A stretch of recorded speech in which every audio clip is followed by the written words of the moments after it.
ഇന്നത്തെ നമ്മളുടെ 5:48 പ്രഭാതമാണ് ഈ കാണുന്നത്. ആ ഭാഗത്ത് നോക്കി എന്തൊരു ഭംഗിയാണെന്നറിയാവോ? എല്ലാവർക്കും സലു കിച്ചനിലേക്ക് സ്വാഗതം. ഞാൻ സമീര. അപ്പൊ ഇന്ന് ഒക്ടോബർ 2 നമ്മളുടെ ഗാന്ധിജിയുടെ ബർത്ത്ഡേ ആണ്, ഗാന്ധി ജയന്തിയാണ് അല്ലേ ഇന്ന്. പക്ഷേ ഗിഫ്റ്റ് കിട്ടിയിരിക്കുന്നത് എനിക്കാണ്. ഇന്ന് രാവിലെ തന്നെ ഒരു ഗിഫ്റ്റ് വന്നിരിക്കുകയാണ്. ഇത് എനിക്ക് അയച്ചു തന്നിരിക്കുന്നത് ചെന്നൈയിൽ നിന്ന് സഞ്ജീവാണ്. അപ്പൊ സുൽത്താൻ ഇതൊന്ന് ഓപ്പൺ ചെയ്യും എന്താണെന്നുള്ളത്. സുൽത്താനാണ് ഓപ്പണിംഗ് മാഷ് അല്ലേ?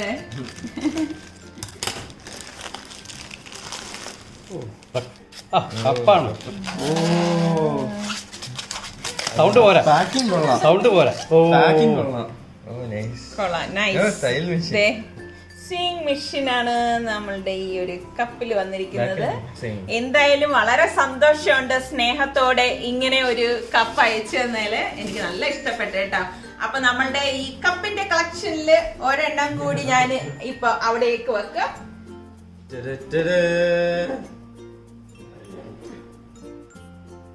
അപ്പോ ഇത് അയച്ചു തന്ന സഞ്ജീവിന് ഒരിക്കൽ കൂടി ഞാൻ താങ്ക്സ് പറയുകയാണ്. അതുപോലെ ഇന്ന് ഞാൻ 2 റെസിപ്പിയാണ് നിങ്ങൾക്ക് വേണ്ടിയിട്ട് ഉണ്ടാക്കാൻ പോകുന്നത്.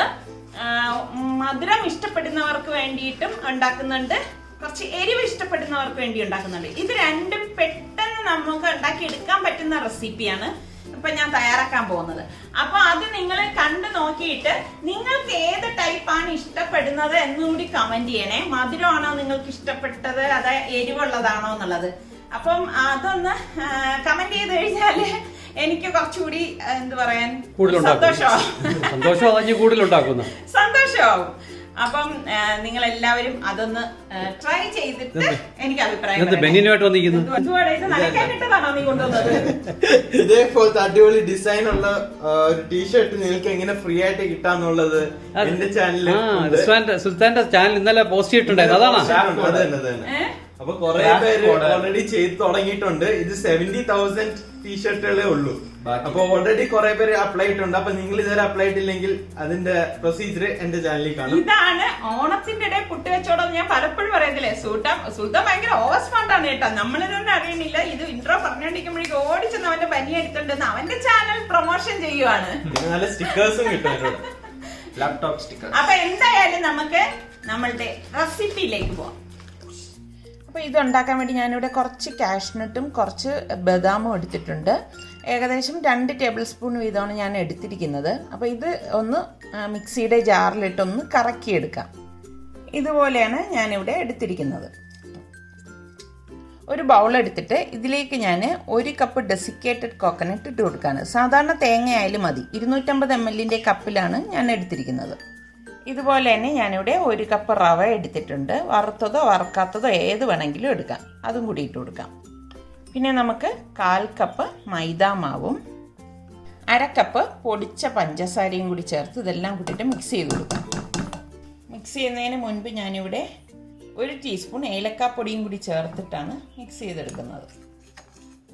പിന്നെ മധുരമൊക്കെ ഓരോരുത്തരുടെ പാകത്തിന് എടുത്താൽ മതി കേട്ടോ. ഇനി നമ്മൾ ഈ പൊടിച്ച് വെച്ചിരിക്കുന്ന ഈ ഒരു നട്ട്സിൻ്റെ കൂട്ടുണ്ടല്ലോ, അതും കൂടി ഇതിലേക്ക് ഇട്ട് കൊടുക്കണം. ഞാനിതിലേക്ക് കളറിന് വേണ്ടിയിട്ട് കുറച്ച് മഞ്ഞൾപ്പൊടിയും കൂടി ഇട്ട് കൊടുക്കുകയാണ്. ഇത്രയും മതിയാവും. ഞാനിവിടെ 1 മുട്ട എടുത്തിട്ടുണ്ട്. ഈ മുട്ട ഒട്ടിച്ച് ഒഴിച്ചു കൊടുക്കാം. മുട്ടയ്ക്കൊപ്പം തന്നെ ഞാനിവിടെ 1/2 കപ്പ് ഫ്രഷ് മിൽക്ക് എടുത്തിട്ടുണ്ട്. ഈ പാലും കൂടി ഒഴിച്ചിട്ട് ഇതെല്ലാം കൂട്ടിയിട്ട് നന്നായിട്ടൊന്ന് കുഴച്ചു കൊടുക്കാം. ഒരു സ്റ്റിക്കി പരുവത്തിലാണ് നമ്മളിത് കുഴച്ചെടുക്കുന്നത്. അപ്പം ഞാനിത് നന്നായിട്ട് കുഴച്ചെടുത്തിട്ടുണ്ട്. ഇനി നമ്മൾക്ക് വച്ചിരിക്കൊന്നും വേണ്ട. ഇതിൽ നിന്ന് കുറേശ്ശെ എടുത്തിട്ട് നമുക്ക് ഇഷ്ടമുള്ള ഷേപ്പിൽ ഇത് റെഡിയാക്കി എടുക്കാം. ഞാൻ ഈ ഒരു ഷേപ്പിലാണ് ഇത് തയ്യാറാക്കാൻ പോകുന്നത്. ഇതുപോലെ റെഡിയാക്കി എടുക്കണം. ഞാൻ ഇതുപോലെ ഷേപ്പ് ചെയ്തെടുത്തിട്ടുണ്ട്. ഇനിയും ഉണ്ട് കേട്ടോ. ഞാൻ ആദ്യം ഇത് ഇത്ര എടുത്തന്നേ ഉള്ളൂ. ഇനി നമുക്കിത് എങ്ങനെയാണ് റെഡിയാക്കുന്നതെന്ന് നോക്കാം. ഒരു പാൻ ഞാൻ അടുപ്പത്തേക്ക് വെച്ചിട്ടുണ്ട്. ഇതിലേക്ക് നമുക്ക് ഫ്രൈ ചെയ്തെടുക്കാൻ പാകത്തിനുള്ള ഓയിൽ ഒഴിച്ചു കൊടുക്കാം. എണ്ണ ഇവിടെ ചൂടായിട്ടുണ്ട്. അപ്പോൾ നമ്മൾ ഈ ഷേപ്പ് ചെയ്ത് വെച്ചിരിക്കുന്ന ഈ മാവ് ഈ എണ്ണയിലേക്കിട്ട് ഫ്രൈ ചെയ്തെടുക്കണം.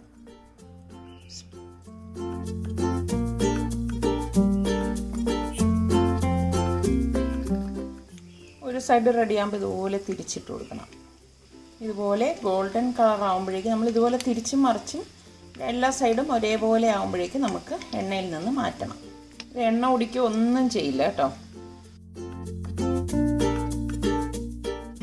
ഇത് കണ്ടോ, ഇത് ഞാൻ ഇനി ഒരു സ്റ്റെയിനറിലേക്ക് മാറ്റുവാണ്. ബാക്കിയിരിക്കുന്നത് നമുക്കിതുപോലെ തന്നെ ഇട്ട് ഫ്രൈ ചെയ്തെടുക്കാം.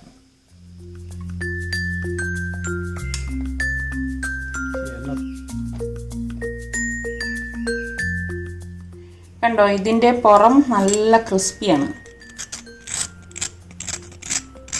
കണ്ടോ, അപ്പോൾ ഞാൻ കാണിച്ചിടാം. നട്ട്സൊക്കെ വന്നിട്ട് നല്ല ടേസ്റ്റാണിത്. കുട്ടികൾക്കൊക്കെ ഇത് എന്തായാലും ഇഷ്ടപ്പെടും.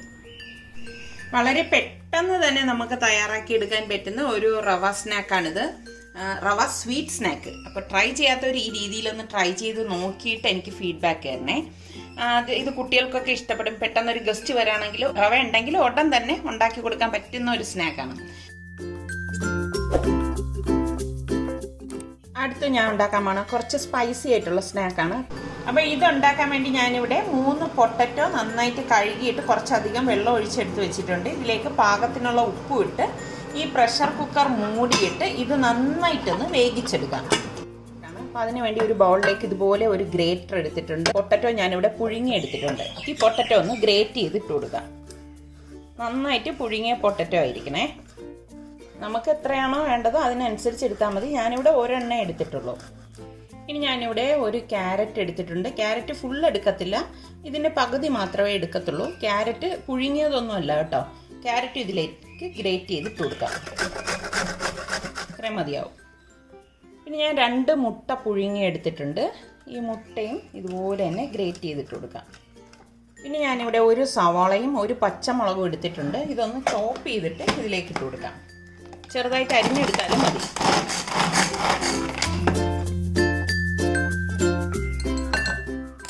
നമുക്കിതിലേക്ക് 1 ടീസ്പൂൺ മഞ്ഞൾപ്പൊടി, 1 ടീസ്പൂൺ ഗരം മസാലപ്പൊടി, 1 ടീസ്പൂൺ കാശ്മീരി ചില്ലി പൗഡർ, പിന്നെ പാകത്തിനുള്ള ഉപ്പ് ഇട്ട് ഇതൊന്ന് മിക്സ് ചെയ്ത് കൊടുക്കാം.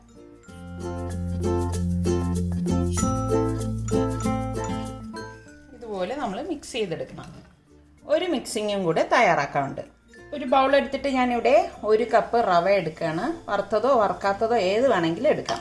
പിന്നെ ഞാൻ ഇതിലേക്ക് 1/2 കപ്പ് മൈദാമാവ് ഇട്ട് കൊടുക്കുകയാണ്. ഇനി ഇതിലേക്ക് ഞാനിവിടെ 2 ടേബിൾ സ്പൂൺ കോൺഫ്ലവർ ഇട്ട് കൊടുക്കും. ഇതിലേക്ക് 1 ടീസ്പൂൺ മഞ്ഞൾപ്പൊടി, 1 ടീസ്പൂൺ ഗരം മസാലപ്പൊടി, 1 ടീസ്പൂൺ കാശ്മീരി ചില്ലി പൗഡർ, പാകത്തിനുള്ള ഉപ്പ് എല്ലാം കൂട്ടിയിട്ട് നന്നായിട്ടൊന്ന് മിക്സ് ചെയ്ത് കൊടുക്കാം. മിക്സ് ചെയ്ത ശേഷം ഞാനിതിലേക്ക് 1 മുട്ടയും 1/2 കപ്പ് പാലും ഒഴിച്ച് ഒന്നുകൂടി ഇത് കുഴച്ചെടുക്കാം. ഞാനിവിടെ ഫ്രഷ് മിൽക്കാണ് എടുത്തിരിക്കുന്നത്. അപ്പോൾ ഇത് വല്ലാതെ ലൂസായി പോയതുകൊണ്ട് ഇത്രയും ലൂസ് നമുക്ക് വേണ്ട. ഞാൻ കുറച്ച് റവയും കൂടി ഇതിലേക്ക് ഇടണം കേട്ടോ. 1/4 കപ്പ് റവ കൂടി ഞാൻ ചേർത്ത് കൊടുക്കാം. റവ ആയതുകൊണ്ട് തന്നെ പെട്ടെന്ന് ഇത് അബ്സോർവ് ആയിക്കോളും. ഇപ്പോൾ കറക്റ്റ് ഒരു കൺസിസ്റ്റൻസി ആയിട്ടുണ്ട്.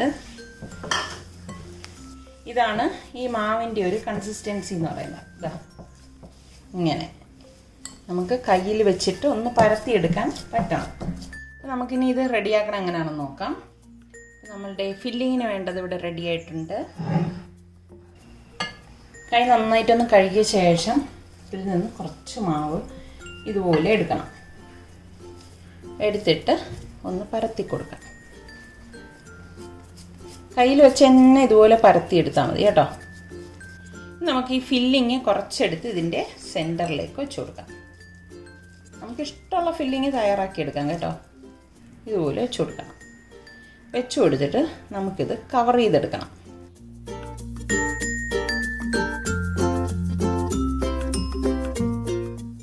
കണ്ടോ, ഇതുപോലെ നമ്മളിത് റെഡിയാക്കി എടുക്കണം. ഞാൻ ഇനി ഇതൊരു പ്ലേറ്റിലേക്ക് വെക്കണം. ഒരെണ്ണം കൂടി ഞാൻ കാണിച്ചു തരാം.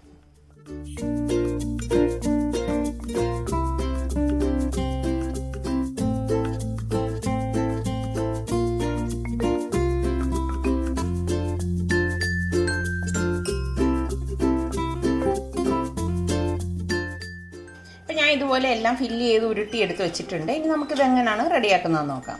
ഞാനിവിടെ എണ്ണ ചൂടാക്കാനായിട്ട് വെച്ചിട്ടുണ്ട്. നമ്മളിപ്പോൾ സ്വീറ്റ് ഫ്രൈ ചെയ്തെടുത്ത അതേ എണ്ണയിൽ തന്നെയാണ് നമ്മളിത് ഫ്രൈ ചെയ്തെടുക്കുന്നത്. കാരണം ഒരേ സമയം ഫ്രൈ ചെയ്തെടുക്കുന്നതല്ലേ.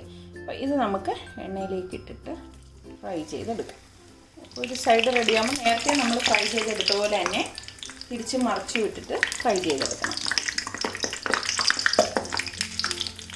ഒരുപാട് ഇങ്ങനെ കൂട്ടിയിട്ടിട്ട് ഫ്രൈ ചെയ്തെടുക്കണ്ട കേട്ടോ. കാരണം ഈ റോള് പൊട്ടിപ്പോകാൻ സാധ്യതയുള്ളതുകൊണ്ട് പൊട്ടത്തില്ല. നിങ്ങളിനി ഇതുപോലെ സ്പൂൺ കൊണ്ടൊക്കെ ഇളക്കുമ്പോഴേക്ക് സൂക്ഷിക്കണം, പൊട്ടിപ്പോവാതിരിക്കാൻ. എളുപ്പമല്ലേ ഉണ്ടാക്കിയെടുക്കാൻ. ഇത് ശരിക്കും ടൊമാറ്റോ കെച്ചപ്പൊക്കെ കൂട്ടി കഴിക്കാൻ നല്ല ടേസ്റ്റാണ് കേട്ടോ. നല്ല ഒരു ഗോൾഡൻ കളറാകുമ്പോൾ നമുക്ക് എണ്ണയിൽ നിന്ന് മാറ്റാം. അപ്പോൾ ഇനി ആരും ബ്രെഡ് ക്രംസ് ഇല്ല എന്നൊന്നും കരുതിയിട്ട് വിഷമിക്കണ്ട. ഈ ഒരു രീതിയിൽ നമുക്ക് റെഡിയാക്കി എടുക്കാം. പിന്നെ നമ്മൾ കുഴച്ച ഉടൻ തന്നെ പരത്തിയിട്ട് ഫില്ല് ചെയ്യാൻ നോക്കണം കേട്ടോ. ഫില്ല് ചെയ്ത് ഉരുട്ടി വെച്ച ശേഷം ഫ്രൈ ചെയ്താൽ മതി. അല്ലെങ്കിൽ ഇത് നമുക്ക് റവ ആയതുകൊണ്ട് തന്നെ ഉരുട്ടിയെടുക്കാൻ ബുദ്ധിമുട്ട് വരും. ഇത്രയും മതിയാവും. ഇത് എണ്ണ ഉടിക്കുകയോ ഒന്നും ചെയ്യത്തില്ല. നല്ല അടിപൊളി സ്നാക്കാണ്. ബാക്കിയിരിക്കുന്നത് നമുക്കിതുപോലെ തന്നെ ഇട്ട് ഫ്രൈ ചെയ്തെടുക്കാം. വളരെ പെട്ടെന്ന് തന്നെ നമുക്ക് തയ്യാറാക്കി എടുക്കാൻ പറ്റുന്ന ഒരു അടിപൊളി സ്പൈസി സ്നാക്ക് ഇവിടെ റെഡി ആയിട്ടുണ്ട്. അപ്പോൾ ഇതും നമുക്ക് പെട്ടെന്ന് തന്നെ ഒരു ഗസ്റ്റ് വന്നാൽ ഉണ്ടാക്കി കൊടുക്കാൻ പറ്റുന്ന ഒരു സ്നാക്കാണ്. അപ്പോൾ നിങ്ങൾ ട്രൈ ചെയ്യാത്തവർ ട്രൈ ചെയ്ത് നോക്കിയിട്ട് എനിക്ക് ഫീഡ്ബാക്ക് തരണേ. അപ്പം ഞാൻ ഇതിൻ്റെ ഉൾഭാഗം ഒന്ന് കാണിച്ചു തരാം.